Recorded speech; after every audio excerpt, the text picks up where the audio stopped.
Elia Cinquini, un primo tempo straordinario, secondo tempo in controllo, partita non dico perfetta, ma insomma gran partita. No, siamo stati bravi, dai.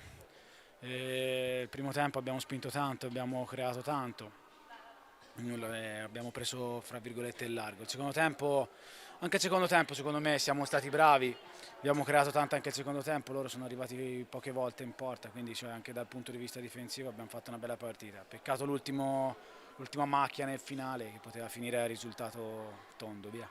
È quello che stavamo dicendo, no? Siamo passati da recriminali per sconfitte negli anni passati a un gol subito, insomma è un bel salto di qualità. Sì, no, no, è tanta roba, stiamo crescendo, stiamo ingranando sempre di più, anche nelle partite di Coppa dello scorso weekend siamo sempre andati in crescendo, quindi siamo contenti. L'unica pecca, come diceva anche il mister, è nel finale questo gol che ci potevamo risparmiare, dai.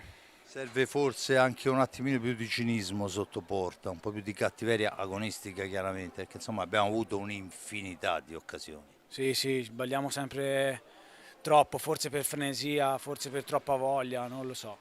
Ti parlo anche personalmente, quindi niente, bisogna forse settare un po' meno giri della macchina e secondo me potrà andare tutto più liscio.